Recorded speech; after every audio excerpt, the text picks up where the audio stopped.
Hello friends, welcome to Madurai kitchen. இன்றைக்கி நம்ம சேனலில் ஒரு சூப்பரான டேஸ்டியான evening tea time snacks recipe தான் பார்க்க போகிறோம். தோணும் போதெல்லாம் ஹெல்த்தியாக குயிக்காக செய்யக்கூடிய ஒரு ஸ்நாக்ஸ் ரெசிபி. வாங்க இந்த ரெசிபி எப்படி செய்கிறதுன்னு பார்த்துடலாம். ஃபஸ்ட் இந்த ரெசிபி பண்ணுறதுக்கு ஒரு பவுல் வச்சுக்கோங்க. பவுலில் அரை கப் அளவு நாட்டு சர்க்கரை சேர்த்துக்கோங்க. இது கூடவே 1/4 கப் அளவு உருக்குன பட்டர் சேர்த்துக்கோங்க.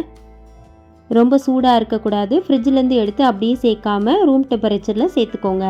இது கூடவே ஒரு முட்டை சேர்த்துக்கோங்க. இதுவும் ஃப்ரிட்ஜிலேருந்து எடுத்துகிட்டு சேர்க்கக்கூடாது. எல்லாம் சேர்த்துட்டு விஸ்க் வச்சு நல்லா அடித்து எடுத்துக்கோங்க. நாட்டு சர்க்கரை, முட்டை, பட்டர் எல்லாமே ஒன்று சேர்ந்து நல்லா கலந்து வரணும். நாட்டு சர்க்கரை நல்லா கரைஞ்சி வரணும். இந்த மாதிரி நல்லா கரைஞ்சிட்டவும் 1/4 ஸ்பூன் அளவு பேக்கிங் சோடா, 1 ஸ்பூன் அளவு பேக்கிங் பவுடர் சேர்த்துக்கோங்க. சேர்த்துட்டு கட்டிகள் இல்லாமல் நல்லா விஸ்க் வச்சு அடிச்சுக்கோங்க. இது கூடவே அரை ஸ்பூன் வெனிலா எசன்ஸ் சேர்த்துக்கோங்க. ஃப்ளேவர் நல்லாயிருக்கும். சேர்த்துட்டு நல்லா கலந்து விட்டுட்டு அரை ஸ்பூன் அளவு உப்பு சேர்த்துக்கோங்க. 1 கப் அளவு ஓட்ஸ் சேர்த்துக்கோங்க. இது கூடவே அரை கப் அளவு மைதா சேர்த்துக்கோங்க. சேர்த்துட்டு ஒரு ஸ்பேச்சுலா வச்சு நல்லா கலந்து விட்டுட்டே இருங்க. சேர்க்கும்போது நல்ல கெட்டியான மாவு பதத்துக்கு நம்மளுக்கு வந்துடும். நல்லா இது போல் கலந்து விட்டுட்டே இருங்க. பாருங்கள், ஒரு 2 நிமிஷம் நல்லா கலந்து விடவும் நல்லா கெட்டியான மாவு பதத்துக்கு வந்துருச்சு.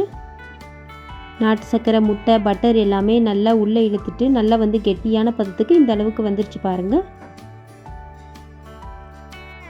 நெக்ஸ்ட்டு பார்த்திங்கன்னா இது கூடவே 10 பாதாம், 10 முந்திரி நான் எடுத்திருக்கேன். இதை நல்லா உடைச்சிட்டு சேர்த்துக்கோங்க.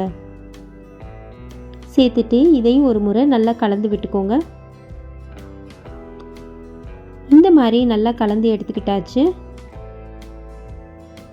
இப்போது நெக்ஸ்ட்டு பார்த்திங்கன்னா நம்ம இதுக்கான ட்ரே நம்ம ரெடி பண்ணி எடுத்துக்கலாம். நான் ட்ரேயில் பார்த்திங்கன்னா ஒரு அரை ஸ்பூன் பட்டர் சேர்த்துட்டு நல்லா ட்ரே முழுக்க நான் ஸ்ப்ரெட் பண்ணி எடுத்துக்கிறேன். ப்ரஷ் பண்ணிவிட்டு கொஞ்சம் போல் மைதா சேர்த்துக்கோங்க. நம்ம கேக் டின் நம்ம செட் பண்ணி எடுப்போம் இல்லையா, அந்த மாதிரி ரெடி பண்ணி எடுத்துக்கோங்க. ட்ரே நம்மளுக்கு ரெடி ஆயிடுச்சு. நெக்ஸ்ட்டு கடாய் பார்த்திங்கன்னா ஒரு 10 நிமிஷத்துக்கு ஹீட் பண்ணிக்கோங்க லோ ஃப்ளேமில் வச்சுட்டு. இப்போ நம்மளுக்கு ஒரே அளவுகளை வரணுன்றக்காக நான் 1 டேபிள் ஸ்பூன் அளவு மெஷர் பண்ணி நான் ஸ்பூனில் எடுத்துக்கிறேன். அப்போ தான் பார்த்திங்கன்னா எல்லாமே நம்ம சமமான அளவாக நம்மளுக்கு கிடைக்கும்.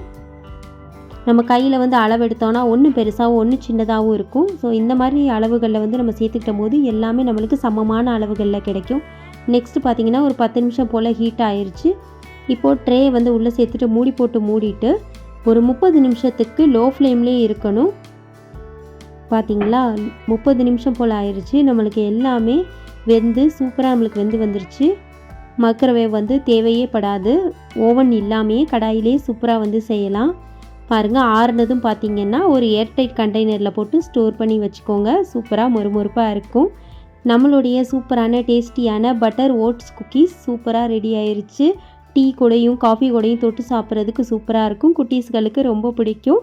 இந்த ரெசிபி உங்களுக்கு பிடிச்சிருந்தா லைக் பண்ணுங்கள், ஷேர் பண்ணுங்கள். உங்களுடைய கருத்துக்களை எனக்கு கமெண்ட்டில் சொல்லுங்கள். மேலும் நிறைய ரெசிபீஸ் நம்ம சேனல் பேஜில் இருக்குது, போய் பாருங்கள் ஃப்ரெண்ட்ஸ். நெக்ஸ்ட் வீடியோவில் பார்க்கலாம். பாய்.